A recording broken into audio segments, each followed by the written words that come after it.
வணக்கம். நம்ம சேனலுக்கு தொடர்ந்து ஆதரவளித்துக் கொண்டிருக்கும் நல்ல உள்ளங்களுக்கு நன்றி. அதாவது மோடி அவர்களுக்கு இன்றைக்கி ஆதரவளிப்பதில் நிதிஷ் கட்சி முக்கிய பங்கு வகிக்குது. ஆனால் நம்ம தேஜஸ்வி யாதவ் நடைப்பயணம், அதை தொடர்ந்து அந்த இடஒதுக்கீடு ரத்து, அதையும் தாண்டி சிறப்பு அந்தஸ்து இதெல்லாம் இல்லை அப்படிங்கிறத இன்றைக்கி நிதிஷ்க்கு ஒரு பெரிய பின்னடைவு. அதையும் தாண்டி தேஜஸ்வி வர 17ஆம் தேதியிலேருந்து நடைப்பயணம். இந்த நடைப்பயணத்தில் ஜேடியு, அதாவது நம்ம நிதிஷ் கட்சியிலேருந்து முக்கிய நிர்வாகிகள் இந்த பக்கம் வரப்போகிறாங்க, சிராக் பாஸ்வான்ட்டு வரப்போகிறாங்கன்னு சொல்கிற தகவல் மேலும் அரசியல் களத்தை சூடாக்கியிருக்கு. சரி, என்ன நடக்குது? ஒரு 2-3 நாளைக்கு முன்னாடி ஒரு மக்கள் கருத்து ஒரு முன்னணி தொலைக்காட்சி நிறுவனம் வெளியிடுது. மக்கள் மத்தியில் இன்று செல்வாக்கானவர் அடுத்த முதல்வராக யாரை நீங்கள் வர வைக்கணும்னு நினைக்கிறீங்க அப்படிங்கிறதுக்கு 52% மக்கள் தேஜஸ்வி அப்படிங்கிறாங்க. நம்ம நிதிஷ்குமாருக்கு 37% அப்படிங்கிறது. பிஜேபி ஏறக்குறைய கம்மியாக தான் வழங்குறாங்க. இதுக்கு நடுவில் அங்கே இருக்கக்கூடிய பாஜக தலைவரை மாற்றியிருக்காரு. சாம்ராஜ் சௌத்ரி இல்லை, வேற ஒருத்தரை பிஜேபி போட்டுருச்சு. இப்படிப்பட்ட சூழ்நிலையில் நிதிஷ்க்கு இருக்கக்கூடிய நெருக்கடிகள் என்ன? இப்போ நம்ம பார்க்கும்போது என்ன நினைக்கிறோம், பரவாயில்லப்பா நாயுடுக்கும் நிதிஷ்க்கும் அள்ளி கொடுத்துட்டாரு, அவங்க மக்கள்லாம் ரொம்ப சந்தோஷமாக இருப்பாங்கன்னு நினச்சோம். ஆனால் அதுதான் இல்லை. ஏன்னா நாயுடுக்கு உலக வங்கிட்டிருந்து எடுத்து பணத்தை கொடுக்குறாரு. நிதிஷ்க்கு கேட்டது 2.5 லட்சம் கோடி. 2 வருஷத்துக்கு முன்னாடியே அவங்க போட்டது 2.5 லட்சம் கோடி இருக்கணும். ஏன்? இப்போ நாயுடு சொல்கிறாருல, ஐயா ஹைதராபாத் எங்களை விட்டு போயிடுச்சு, ஹைதராபாத்தில் தான் வர்த்தக நிறுவனங்கள்லாம் இருக்குது, அங்கேருந்து தான் ரெவன்யூ வரணும். இப்போ குறிப்பாக பார்த்திங்கன்னா சென்னையை விட்டு இப்போ தமிழ்நாடு சென்னையை வேறு இடத்துக்கு கொடுத்துட்டு தமிழ்நாடை பிரித்தாங்கன்னா எங்கேருந்து ரெவன்யூ வருது? எல்லா ஐடி கம்பெனிலேருந்து எல்லாமே இங்கே தான் இருக்குது. அந்த மாதிரி அது நாயுடுவோட கோரிக்கை. இது ஹைதராபாத் போயிடுச்சு, எனக்கு ஏதாவது பணம் கொடுங்கன்னு கேட்குறாரு. ஆனால் பீகாரில் என்ன பிரச்சனைனா, பீகாரில் இருக்கக்கூடிய தொழில் நிறுவனங்கள் எல்லாம் ஜார்க்கண்டில் போயிடுச்சு. ஜார்க்கண்டை பிரிக்கும் போது வாஜ்பாய் ஆட்சி காலத்தில் பிரிச்சிட்டாங்க 2000. அப்போ கிட்டத்தட்ட 15-20 வருஷமாக வருமானம் இல்லாமல் திண்டாடி கொண்டு இருக்கிறது. இப்போ என்ன கால்குலேஷன் சொல்கிறாங்க, நிதி ஆயோக் என்ன சொல்லுதுன்னா, வறுமை கோட்டுக்கு சராசரியான வறுமை கோட்டுக்கு அப்படிங்கிறது 11%. ஆனால் பீகாரில் 26.8% மக்கள் வறுமை கோட்டுக்குள்ளே இருக்காங்கங்கிறது புள்ளி விவரம். இன்னும் குறிப்பாக சொல்லணும்னா, இன்றைக்கி இருக்கக்கூடிய நிலைமையில் சிறப்பு அந்தஸ்துன்னு வீதிதோறும் மோடியும் நிதிஷ்குமார் அமித்ஷாலாம் முழங்கி ஓட்டு கேட்டாங்க. அப்போ மக்கள் என்ன நினச்சாங்க, டபுள் இன்ஜின் சர்க்கார், மேலே மோடி தான் அடுத்து வர மாதிரி இருக்குது, நிதிஷ் இங்கே இருக்கார் அப்படின்னு ஓட்டை போட்டுட்டாங்க. ஆனால் ஒன்றுமே பண்ணாமல் வெறும் 26,000 கோடி ரூபா மட்டும் வாங்கினா இன்றைக்கி தாங்குமா? நிதி நிலைமை இல்லை. மக்கள் நல பணியாளர்களுக்கு சம்பளம் கொடுக்க முடியாமல் அவங்கெல்லாம் பெரிய போராட்டம் பண்ணி தண்ணீர் பாய்ச்சல்லாம் அடித்து அவங்களை வெளியே அனுப்பக்கூடிய நிலைமை.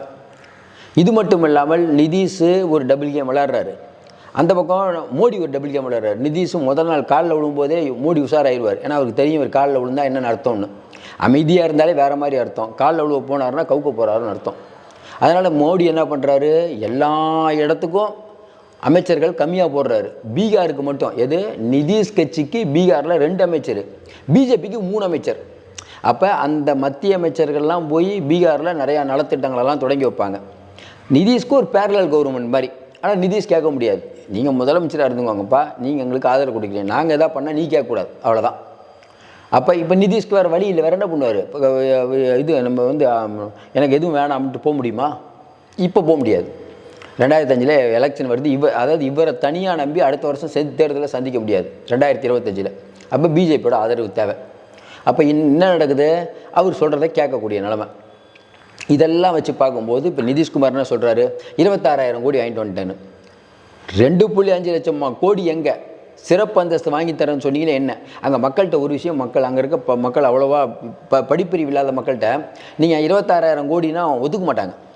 சிறப்பு அந்தஸ்து கொடுங்க, சிறப்பு அந்தஸ்துனா இன்னும் நிறையா கிடைக்கும், அந்த பணத்தை திரும்பி கட்ட வேணாம், எவ்வளோ விஷயங்கள் இருக்குது. சிறப்பு அந்தஸ்து ஏன் கொடுக்கல? சிறப்பு அந்தஸ்து கொடுத்தா நாடு வளரும் அப்படிங்கிற மாதிரி அவங்க போகுது. இன்னொரு குறிப்பிட்ட விஷயம், நம்ம இடஒதுக்கீடு ஜாதிவாரி கணக்கெடுப்பு நடத்தி என்ன பண்ணாங்க, 50% இருந்த இடஒதுக்கீடை 65% ஆகினாங்க. இது ஓபிசி மக்களில் பெரிய வரவேற்பு, பரவாயில்ல, நிதிஷ்குமாருக்கு ஓட்டு போட்டாங்க. இப்போ என்ன சிக்கல், உயர்நீதிமன்றத்தில் அதை தள்ளுபடி பண்ணிட்டாங்க. அப்போ தேஜஸ்வி என்ன வார்த்தையை வைக்கிறாரு, ஏங்க நீங்கள் ஜாதிவாரி கணக்கெடுப்பு நடத்துனீங்க, 63% இடஒதுக்கீடு நம்ம இதில் கொடுத்துருக்காங்க, இது இடஒதுக்கீட்டில் கொடுத்துருக்காங்க, அதை வச்சுக்கிட்டு நீங்கள் என்ன பண்ணியிருக்கணும், அட்டவணை 9 அதை போட்டிருக்கணும். அட்டவணை 9ல் போட்டிருந்தா இந்நேரம் உயர்நீதிமன்றத்தில் அடிபட்டிருக்காது. நீங்கள் என்ன பண்ணிட்டீங்க, மத்திய அரசு துணையோடு அதை 9வது அட்டவணையில் சேர்க்காது. அரசியலமைப்பு பிரிவில் 9வது பிரிவின் 9வது இதில் ஏன் நீங்கள் போடலைன்னு கேட்குறாரு. அதுக்கு என்ன பதில்? அதாவது கான்ஸ்டியூஷனில் நீங்கள் இந்த 9வது பிரிவில் போட்டிருந்தீங்கன்னா அந்த பிரச்சனையே வந்திருக்காதே. மத்திய அரசு சொல்லி போட்டிருக்கலாமே. இப்போ நம்ம ஏற்கனவே சொன்ன மாதிரி ஜெயலலிதா அந்த காவேரி நடுவர் மன்ற ஆவணையை அரசு இதில் வெளியிடுற சொன்னாங்கல்ல, அந்த விஷயந்தான் அது. இது மத்திய அரசு தாமதப்படுத்திடுச்சு. அதனால் உச்சநீதிமன்றத்தில் அடி வாங்கிடுச்சு, ஹைகோர்ட்லேயே அடி வாங்கிடுச்சு. இதே மாதிரி தான் மம்தாவுக்கும் அடி வாங்கிச்சு. அப்போ அந்த அட்டவணையில் சேர்க்காதது யார் குற்றம்? நீங்கள் ஜாதிவாரி கணக்கெடுப்படுத்தி என்னங்க பிரயோஜனம்? இப்போ மக்கள் என்ன கேட்குறாங்க, ஜாதிவாரி கணக்கெடுப்படுத்தி என்ன பிரயோஜனம்? ஏதாவது பிரயோஜனம் இருக்கா? இடஒதுக்கீடே கொடுக்க முடியலையே. இப்போ இடஒதுக்கீடும் இல்லை, நிதியும் இல்லை. அங்கே இருக்க மக்கள்கிட்ட எப்படி போய் நீங்கள் ஓட்டு கேட்பீங்க? எதை வச்சு ஓட்டு கேட்பீங்க? சமீபத்தில் 7-8 பாலம் இடிஞ்சு விழுவுது, அதெல்லாம் மக்கள் பார்த்துட்டு தான் இருக்காங்க. அப்போ எல்லாமே சேர்ந்து இன்றைக்கி நிதிஷ்க்கு ஒரு பெரிய இடி இருக்குது. இதையும் தாண்டி தேஜஸ்வியோட நடைப்பயணம் 17. இப்போ கிடச்ச ரிப்போர்ட் படி கட்டுக்கடங்காத கூட்டம் வரப்போகுதுங்க. எல்லா ரொம்ப நாள் ஆச்சு அவர் போய். ஒரு பக்கம் அவர் போகிறாரு, ஒரு பக்கம் பிரசாந்த் கிஷோர் போகிறாரு. ரொம்ப தெளிவாக என்ன பண்ணிட்டாரு நம்ம தேஜஸ்வி, பிரசாந்த் கிஷோர் யாருன்னா பிஜேபியோட பி டீமு. பிஜேபி தான் களமிறக்கி விட்டுருக்கு. ஏன்னா வரக்கூடிய தேர்தலில் நிதிஷ்குமார் அரசுக்கான ஒரு எதிர்ப்பு, அந்த எதிர்ப்பு இருக்குள்ள மக்கள்கிட்ட, அந்த வாக்குகளை 2 பேரும் பிரிக்கிறாங்க. யார்? தேஜஸ்வி தான் ஓட்டு போடுவாங்க. அந்த வாக்குகளை பிரிக்கிறதுக்காக பெரிய பணம் கொடுத்து பிரசாந்த் கிஷோரை இறக்கி விட்ருக்காங்க அப்படிங்கிறாங்க. பிரசாந்த் கிஷோர் என்ன சொல்கிறார்? எல்லா முஸ்லீமும் எங்களை ஆதரிக்குங்கிறாரு. எப்படி உயர் ஜாதி வகுப்பினரான பிரசாந்த் கிஷோரை இஸ்லாமியர்கள் ஆதரிப்பாங்கன்னு சொல்லுங்கள்? காங்கிரஸ் எங்கே இருக்குதோ அங்கே தான் ஆதரிக்க முடியும். இது கூட தெரியாமல் பிரசாந்த் கிஷோர் சொல்கிறார், ஒரு கட்சியை ஜெயிக்க வைக்கணும் அப்படின்னா பிரசாந்த் கிஷோர் உதவி தேவைங்கிறாங்க. நம்ம என்ன கேட்குறோம், அப்படின்னா இங்கே தமிழ்நாட்டில் கமல் கட்சியை ஜெயிக்க வைக்க வேண்டியதானே, இல்லை யூபியில் போய் அப்னாதலை ஜெயிக்க வைக்க வேண்டியதானே? அது என்ன பணம்? அதாவது இன்னொன்று, அவர் ஏற்கனவே ஒத்துக்கிட்ட சில பேரையும் தோக்கடிச்சிருக்காருங்கிறது வரலாறு. மோடி முதல்ல ஒரு பிஜேபி முதல்ல அப்படி தானே பண்ணாங்க. இன்றைக்கி இருக்கக்கூடிய சூழ்நிலையில் நிதிஷ்குமார் ஆட்டம் கண்டுட்டு இருக்காங்க. இப்போ லேட்டஸ்ட்டு தகவல் என்ன? இல்லைங்க 17ஆம் தேதி சுற்றுப்பயணம் போகிறார். அந்த வைசாலி உள்ளிட்ட நகரங்களெல்லாம் பெருமளவு கூட்டம் கூடி இப்போ காவல்துறை போலீஸ் பாதுகாப்பு கொடுக்குறாங்க. சில இடத்துலலாம் தடுப்புகள்லாம் போட்டு நீங்கள் இத்தனை மணிக்கு தான் வரணுங்கிற அளவு ரேஞ்சுக்கு போயிடுச்சு. இப்போ ஏன்னா ஒரு பெரிய நடைப்பயணத்துக்கு தேஜஸ்வி தயாராகிட்டார். மாநிலம் முழுவதும் உஷார்படுத்தப்பட்டிருக்கு. ஏன்னா உங்களுக்கு தெரியும், அவர் ரொம்ப நாளைக்கு அப்புறம் அவர் மக்கள் தலைவர்களால் கூட்டம் பெருமளவு கூட. இன்னொன்று, வரக்கூடிய சட்டமன்ற தேர்தல் இதை மையமாக வச்சு இன்னொரு விஷயம் என்ன, ஜேடியூலேருந்து நிறையா தலைவர்கள் பேசிகிட்டு இருக்காங்க. நிதிஷ்க்கு நெருக்கமானவர்கள் சேர போகிறாங்க, அதில் எம்எல்ஏக்களும் அடக்கும்ங்கிறாங்க. இவர் மட்டும் இல்லாமல் சிராக் பாஸ்வான் கட்சியை சேர்ந்தவங்க சேர்றாங்க. ஏன்னா சிராக் பாஸ்வானுக்கும் அவங்க பெரியப்பா பரஸ் பாஸ்வானுக்கும் சண்டை. பரஸ் பாஸ்வானே உள்ளடி வேலை பார்க்குறாரு. அது மட்டும் இல்லாமல் ஏற்கனவே சிராக் பாஸ்வான் பிஜேபியோட கூட்டணி வச்சதுக்கு 12 மாவட்ட தலைவர்கள் எதிர்ப்பு. அந்த 12 மாவட்ட தலைவர்களும் கூண்டோட விலகி தேஜஸ்வியை சேர போகிறாங்க. இந்த பரபரப்புகள் ஏற்கனவே தலித் ஓட்டு மொத்தமாக போச்சு. இப்போ இந்தியா முழுக்க பார்த்தீங்கன்னா, இப்போ உத்தவ் கூட காங்கிரஸுக்கு அதிக சீட்டு கொடுக்குறாங்கிறாரு. தலித் மக்களின் நம்பிக்கையாக இருக்கக்கூடியது காங்கிரஸ்னு ஒரு இமேஜ் வந்துருச்சு. இப்போ யூபியில் தலித் மக்கள், மாயாவதி நம்பின மக்கள் கூட போன தேர்தலில் ராகுலுக்கு ஓட்டு போடுறாங்க. அதனால தான் அகிலேஷும் உஷாராக காங்கிரஸுக்கு சீட்டு கொடுக்குறாரு. இல்லைன்னா உத்தவ் அங்கே காங்கிரஸுக்கு விட்டு கொடுக்குறாரு.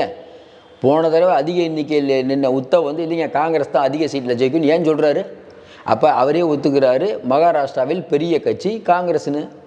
காங்கிரஸ் ஒன்றுமே இல்லை, காங்கிரஸ் முக்து பாரத். நீங்கள் காங்கிரஸ் நல்ல ஓகோன்னு வளருதே, நீங்கள் ஓகோனில் தேறீங்க. யூபியில் பார்த்தா அங்கே யோகிக்கும் மௌரியாவுக்கும் சண்டை. இந்த பக்கம் பார்த்தீங்கன்னா மகாராஷ்டிராவில் சிண்டேக்கும் ஃபட்னாவிஸுக்கும் அஜித் பவாருக்குமே 3 பேருக்குமே சண்டை. எந்த இடத்துல ஒன்றா இருக்கீங்க சொல்லுங்கள்? ஹரியானாவில் அங்கேயும் சண்டை. ராஜஸ்தானில் வசுந்தராஜ சித்தியா அங்கே இருக்கக்கூடிய புதுசாக இதில் மாற்றிருக்கீங்களே, நீங்கள் பிஜேபி தலைவரை மாற்றுறீங்க, ஏமாத்துறீங்க. இந்த ராம்தேவை ஏமாத்துனீங்க. வசுந்தராஜோட ஆள் தான் அவருக்கு ஏன் சீட்டு கொடுத்தீங்க?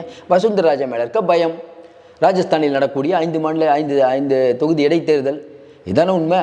அப்போ எல்லா ஊர்லேயும் இங்கே எடியூரப்பா ஏகப்பட்ட சண்டை இருக்குல்ல, இது ஒரு சண்டை. பிஜேபி கோஷ்டி மூசல் உச்சத்தில் இருக்குது. தமிழ்நாடு சொல்லவே வேணாம். தமிழ்நாடு முதல்ல ஆளே இல்லைன்னு வச்சுக்கோங்க. இருக்கிற 10 பேருக்கு 10 கோஷ்டி. இவங்க காங்கிரஸை கோஷ்டிங்கிறாங்க. காங்கிரஸ் கோஷ்டி தான், அதை விட மோசமாகுது இது. அப்போ நிதிஷ்குமார் என்ன பண்ணுவார்? எந்த மக்களை கேட்டாலும் 26,000 கோடி பற்றி பேசாதீங்க, ஸ்பெஷல் ஸ்டேட்டஸ் என்னாச்சுன்னு கேட்டால் அதையும் இப்போ தேஜஸ்வி சொல்கிறார் ஒவ்வொரு மீட்டிங்லையும். என்னாச்சுன்னு கேட்டால் 7 வருஷத்துக்கு முன்னாடியே மண்டல்ங்கிற ஒரு எம்பி கேட்குறாரு கேள்வியை நாடாளுமன்றத்தில். அதுக்கு பதில் அளித்த இணையமைச்சர் எது நம்ம நிதித்துறை இணையமைச்சர் பங்கஜ் இல்லைங்க, அது ஆய்வுக்கு அனுப்பணும், அது சட்டத்திலேயே இடம் இல்லையா. எப்படி சிறப்பு அந்தஸ்து கொடுக்கறதுக்கு சட்டத்திலே இடம் இல்லையா. சட்டத்திலே இடம் இல்லாத போது எப்படி மோடி, அமித்ஷா, நிதிஷ்குமார்லாம் தெரு போட்டு நாங்கள் சிறப்பு அந்தஸ்து கொடுப்போன்னு எப்படி பேசுனாங்க. இவங்க பொய்யர்கள்ங்கிறது இதிலிருந்தே தெளிவாகிறது அப்படிங்கிறார். இதுக்கு என்ன பதில்? எல்லாத்தையும் தாண்டி மக்கள் ஏற்கனவே காங்கிரஸ் சொன்னதான், ஐயா எங்ககிட்ட வந்தீங்கன்னா ஸ்பெஷல் ஸ்டேட்டஸ் கொடுக்குறேன்னு சொல்லிட்டாங்க. அதையும் மீறி நிதிஷ்குமார் போவாதது எதுக்கு? பதவியை காப்பாற்றவா, ஃபண்டை காப்பாற்றவா, அவருக்கு கிடைக்கிற ஃபண்டை காப்பாற்றவா அப்படிங்கிற கேள்வி எழும்பாலதா. எல்லாத்தையும் தாண்டி இன்றைக்கி ஒரு பெரிய விஷயம், பீகாரில் எடுத்த கருத்து கணிப்பில் என்ன சொல்கிறாங்க மக்கள்? இல்லை சிறந்த முதல்வராக யார், இளம் தலைவராக யார் அறியப்படுறாருன்னா பெரும்பாலான இவங்க சொல்கிற ஓபிசி பெரும்பாலானவர்கள் தேஜஸ்வி. இவருக்கும் அவருக்குமான இடைவெளி பார்த்தீங்கன்னா கிட்டத்தட்ட 12-13% இருக்குது. 2-3% இருந்தாலே பெரிய ஓட்டு, 12% இருந்தால் அப்போ வரக்கூடிய தேர்தலில் 2005 பதவி போயிடுச்சுன்னா என்னெல்லாம் வரும்? பதவி போயிட்டு நிதிஷ்குமார் சும்மா உட்கார முடியுமா? மேலே அவர் கட்சி எம்பி நிறைய பேர் மத்திய அமைச்சராக இருக்காங்க, அவங்கள விலகி சொல்ல வர முடியாது. இவர் சொன்னால் கேட்பாங்களா? அப்போ நிதிஷ்குமாரை விட்டுட்டு கட்சியை உடைக்க பிஜேபி எவ்வளோ நேரம் ஆயிரும்? அப்போ நிதிஷ்குமார் ஏகப்பட்ட வேலைகள் பண்ணணும். இவ்வளோ விஷயங்கள் இருக்குது, இல்லை சாதாரணமாக கடந்து போகிற விஷயம் இல்லை. அதனால தான் உஷாராக நம்ம நிதிஷ்குமார் என்ன பண்ணார், நிதி ஆயோக் கூட்டத்தை புறக்கணித்தார். நாளைக்கு வெளியில் வரும்போது சொல்கிறதுக்கு வசதியாக இருக்கும், ஐயா நான் மோடியை நம்பிட்டு இருந்தேன் பாருங்கள், நிதி ஆயோக் கூட்டத்துக்கு கூட நான் போகல, ஆனாலும் விடாப்படியாக கூப்பிட்டாங்க, ஆனாலும் நான் தன்மானத்தோடு இருந்தேன், இனிமேல் தன்மானம் பொறுக்க முடியாது, நான் வெளில வரேன்னு சொல்கிறதுக்கு இப்போவே ஒரு அடி போடுறாரு. நிதிஷ்குமார் மோடியை கவுக்க போகிறாரு, மோடி நிதிஷ்குமார் கவுக்க போகிறாரு. கடைசியாக வெளியில் பார்க்குறது என்னென்னா, நம்ம பீகாருக்கு அள்ளி கொடுத்தாங்கன்னு அள்ளிலாம் ஒன்றும் கொடுக்கல, 26,000 கோடி. அது அவங்களுக்கு பெரிய விஷயந்தான். ஏற்கனவே பாலம் இடிஞ்சது, இந்த விஷயம், இடஒதுக்கீடு, நிதி ஆயோக்கில் சொல்லப்பட்ட விவரங்கள் இவ்வளவும் பாதகமாக இருக்கிறது. இவர் செஞ்ச தப்பு என்ன? எல்லாரும் சொல்கிற விஷயம் என்னென்னா, இந்த இடஒதுக்கீடை அரசாணையாக ஏன் 9வது அட்டவணையில் நீங்கள் சேர்க்கலை, மத்திய அரசை ஏன் வலியுறுங்கிறது இது வரைக்கும் நிதிஷ்ட பதில் இல்லை. இதுதான் நிதிஷ் பண்ண தவறு. அதாவது ஜாதிவாரி கணக்கெடுப்பெடுத்து நற்பெயரை சம்பாதித்த நிதிஷ் இதில் கோட்டை விட்டு ஒரு பெரிய வரலாற்று பிழையை செய்து விட்டாருங்கிறாங்க. இது தேஜஸ்வி எடுக்கிறதுனால தான் தேஜஸ்விக்கு அமோக ஆதரவு. 2005 அடுத்த வருஷம் வரக்கூடிய சட்டமன்ற தேர்தலில் இப்போ இருக்க நிலவரம், இந்த கருத்து கணிப்பெலாம் பார்க்கும்போது இந்தியா கூட்டணி பெரிய அளவுக்கு வரப்போகுது அப்படிங்கிறது தான் நிதர்சனமாக தெரியுது. மீண்டும் சந்திப்போம். நன்றி, வணக்கம்.